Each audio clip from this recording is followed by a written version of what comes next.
తెలుగుదేశం పార్టీకి మెయిన్ అస్త్రం వాళ్ళ మీడియా సినీ ఇండస్ట్రీ, అదేవిధంగా ఇంకా ఉన్నాయి కదా. మెయిన్గా చెప్పాలంటే మీడియా, అదేవిధంగా సినీ ఇండస్ట్రీ. మీడియా మొత్తం ఆల్మోస్ట్ 80% 90% మొత్తం కూడా తెలుగుదేశం పార్టీ నారా చంద్రబాబు నాయుడు గారి కనుసరణలోనే నడుస్తుంటాయి. ఇంకా సినీ ఇండస్ట్రీ 90% ఇంకా 100% మొత్తం కూడా నారా చంద్రబాబు నాయుడు గారి కనుసరణలోనే నడుస్తూ ఉంటాయి. మీకు తెలియదు కాదు, ఇదే మెయిన్ తెలుగుదేశం పార్టీకి అస్త్రం. ఎందుకంటే చంద్రబాబు నాయుడు గారు నంది అంటే వాళ్ళందరూ కూడా నంది అంటారు. కాదు చంద్రబాబు నాయుడు గారు పంది అన్నాడు అనుకో, మళ్ళీ వాళ్ళందరూ కూడా అవునవును చంద్రబాబు నాయుడు గారు పంది అన్నాడు కాబట్టి అది పందే అని చెప్పేసి మాట్లాడతారు. మీరు ఏ విషయంలోనే సరే చూసుకోండి, చంద్రబాబు నాయుడు గారు తెలుగుదేశం పార్టీ ఎవరితో పొత్తులు లేకుండా 2019లో పోటీ చేసినప్పుడు మోదీ గారిని ఏ విధంగా తిట్టాడు, బీజేపీ పార్టీని ఏ విధంగా తిట్టాడు, కాంగ్రెస్ పార్టీని ఏ విధంగా నెత్తిన పెట్టుకున్నాడు.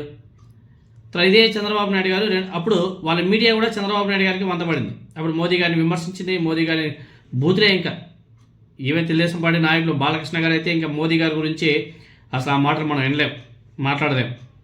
బాలకృష్ణ గారు మాట్లాడితే ఇంకా వాళ్ళ మీడియా అయితే ఇంకా బీభత్సం. తర్వాత 2024 ఎలక్షన్లో బీజేపీతో కలిసినప్పుడు ఇంకా చంద్రబాబు నాయుడు గారు బీజేపీ మోదీ ఇంకా బ్రహ్మాండం అద్భుతం, ఆయన లేకపోతే దేశమే లేదు అన్నట్టు పొగిడాడు. ఇంకా వాళ్ళ మీడియా అంతా కూడా అవునవును మోదీ గారు బ్రహ్మాండం అద్భుతం, ఆయన లేకపోతే దేశమే లేదు అని చెప్పేసి మాట్లాడింది. ఇంకా వాళ్ళ సినీ ఇండస్ట్రీలో చాలామంది ఉండాలి, వాళ్ళంతా కూడా అలానే మాట్లాడారు. సో చంద్రబాబు నాయుడు గారికి మెయిన్ అస్త్రం ఏమైనా ఉంది అంటే మీడియా. దానికి తోడు ఇప్పుడు సోషల్ మీడియాలో బీభత్సంగా డబ్బులు ఖర్చు పెడుతున్నారు కాబట్టి బాగానే జాకీలు పెట్టి పైకి లేపుతున్నారు. అదే మెయిన్ ఆయనకు బాగా అదృష్టం అని చెప్పుకోవాలో లేకపోతే మేనేజ్మెంట్ అనేసి చెప్పుకోవాలో, కానీ చంద్రబాబు నాయుడు గారికి అయితే అదైతే ఉంది. ఎందుకంటే ఆయన చెప్పిన దాన్ని ప్రతి ఒక్కదాన్ని కూడా మీడియా పదే జనాల్లోకి బాగా ఇంజెక్ట్ చేస్తుంది. ఇంజెక్ట్ చేయడం వల్ల ప్రజలు కూడా ఓకే ఇదే నిజమేమో, చంద్రబాబు నాయుడు గారు చెప్పింది నిజమే అనేసి నమ్మేస్తుంటారు.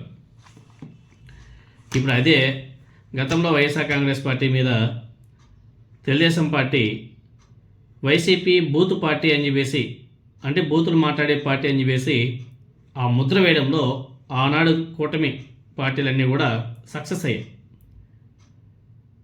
బూతుల విషయంలో తెలుగుదేశం పార్టీ, జనసేన నాయకులు, అలాగే ఆ పార్టీల మద్దతుదారులైనటువంటి ఇన్ఫ్లుయెన్సర్లు ఎవరైతే ఉన్నారో వాళ్ళని ఒకసారి మీరందరూ కూడా బాగా గమనిస్తే బూత్ పార్టీ ఏదో మీకు చాలా బాగా అర్థమయ్యే ఉంటుంది. నిన్నగాక మొన్న ఆ కిరా కార్పి గారు మాట్లాడిన మాటలు కానీ, దాని ముందు ఇంకా ఏం చెప్తారే చూసాం కదా, రోజా గారి గురించి మాట్లాడిన మాటలు, విడుదల రజనీ గారి గురించి మాట్లాడిన మాటలు, ఒక కిరా కార్పి అనేసి కాదు ఇంకా చాలామంది ఉన్నారు, వాళ్ళ మీద కేసులు పెట్టినా కానీ కేసులు తీసుకునే పరిస్థితి లేదు. ఇంకా సోషల్ మీడియాలో అయితే తెలుగుదేశం పార్టీ వాళ్ళు అయితే కామెంట్స్ అయితే బూతులే. ఇంకా అక్క ఆలి అబ్బా ఇంకా బూతులు ఎనలేవనే మనం. మాజీ మంత్రి అంబటి రాంబాబు గారి విషయంలో కూటమి ఎంతగా సమర్థించుకున్నా తెలుగుదేశం పార్టీ మహిళా నాయకురాలి బూతు మాటలు సోషల్ మీడియాలో చెక్కలు కొడుతున్నాయి. ఉల్టా ఆమెకు గ్రంథాలయ చైర్మన్ పదవి కూడా ఇచ్చారు.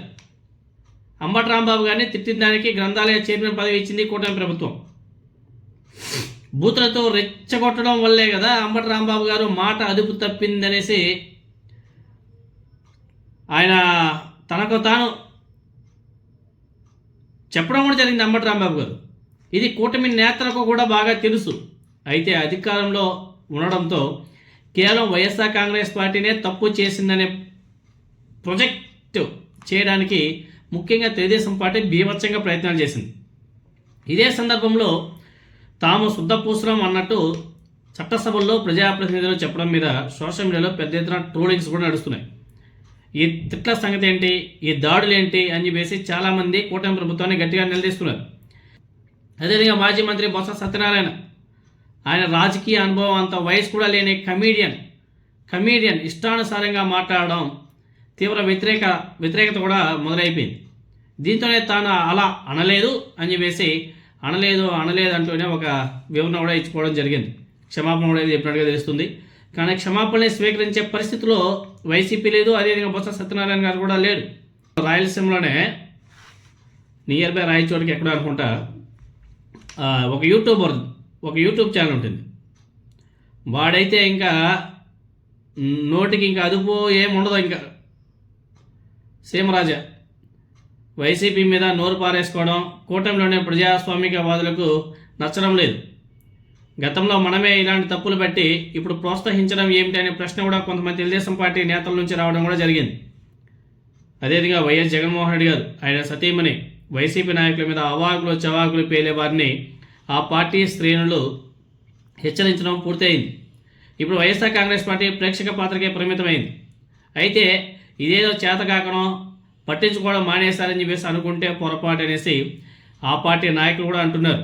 మహా అయితే మరో 2 ఏళ్ళు తమ మీద నోరు పారేసుకుంటున్నారు కదా, ఆ తర్వాత పరిణామాలు వారి ఊహకే వదిలేస్తున్నామని చెప్పేసి హెచ్చరికలు కూడా ఇస్తున్నారు. ఇలాంటి ప్రజల్లో వ్యతిరేకత వస్తుందనే ఆ ఆందోళన కూటమి నేతలు కూడా కనిపిస్తుంది. కానీ ఇక్కడ వీళ్ళందరూ కూడా నడిపించేది నారా లోకేష్ గారు. మరోవైపు కసితో వైఎస్ఆర్ కాంగ్రెస్ పార్టీ నాయకులు కూడా రగిలిపోతున్నారు. రాజకీయ పార్టీలోనూ 5-6 తప్పిదాలతో దారుణంగా నష్టపోయే పరిస్థితి. తెలుగుదేశం పార్టీ జనసేన ముఖ్య నాయకులు తమ అంతర్గత సమావేశాల్లో బూతులు అదేవిధంగా అభ్యంతర కామెంట్స్ మీద సొంత పార్టీ ఇన్ఫ్లుయెన్సర్లను కూడా తప్పుపడుతున్నారంట. కానీ అది ఆ అధిష్టానానికి చెప్పలేక మదన పడిపోతున్నారు. ఎందుకంటే అంతా కూడా ఇవన్నీ కూడా నారా లోకేష్ గారి ఆధ్వర్యంలో నడుస్తున్నాయి. ఆయన ప్రోత్సహించడం వల్ల కదా వీళ్ళు ఇలా రెచ్చిపోతున్నారు. లేకపోతే వాళ్ళ మీద పెట్టినటువంటి కేసులకి ఇప్పటివరకు పోలీసులు అరెస్ట్ చేయలేదంటే వాళ్ళ వెనక ఇటువంటి శక్తులు ఉండడం వల్లే కదా. అది తెలుగుదేశం పార్టీలో ఉన్నటువంటి నాయకులకు తెలుసు, జనసేన పార్టీలో ఉన్నటువంటి నాయకులు కూడా అందరికీ తెలుసు. కానీ ఏమీ చేయలేని పరిస్థితి. ఈ హెచ్చరికలు ఏవి కూడా పోకిరి నాయకుల నోలను మూయించలేకపోతున్నాయి. ఎందుకంటే నారా లోకేష్ గారు, చంద్రబాబు నాయుడు గారి యొక్క అండాదండ. రాజకీయాలనే కాదు, వ్యక్తిగత జీవితంలో అయినా సరే ఎదుటి వాళ్ళ విషయంలో గౌరవంగా మెలిగితేనే 10 కాలాల పాటు మనుగడ సాధ్యమవుతుందన్న విషయాన్ని గుర్తుపెట్టుకుంటే చాలా బాగుంటుంది. లేదంటే ఎప్పుడూ కాలం ఒకేలా ఉండదు. చేతులు కాలేక ఆకులు పట్టుకున్న ప్రయోజనం ఉండదు. రాజకీయాల్లో బాధ్యత లేని వ్యక్తుల వల్లే నష్టం. అధికారం పోతే పోకిరీలు ఎక్కడున్నారో కూడా తెలియకుండా బతుకుతారు చాలామంది. కానీ నష్టపోవాల్సింది తామే అని చెప్పేసి భావిస్తే పార్టీలు కూడా మనుగడ కొనసాగించగలం. లేదు మేము ఇలాంటి వాళ్ళు మేము ప్రోత్సహిస్తామంటే ఆ ప్రోత్సహించడం వల్ల పార్టీకి నష్టం, వాళ్ళకే నష్టం ఉండదు. మహా అంటే ఒక 6 నెలలు జైల్లో ఉంటారు, సంవత్సరం జైల్లో ఉంటారు, లేకపోతే విదేశాలకు వెళ్ళిపోతారు. పార్టీని కూడా చూసుకోవాలి కదా. పార్టీ వద్దులే మాకు ఇలాంటివే గొప్ప అనుకుంటే ఇంకా వాళ్ళకి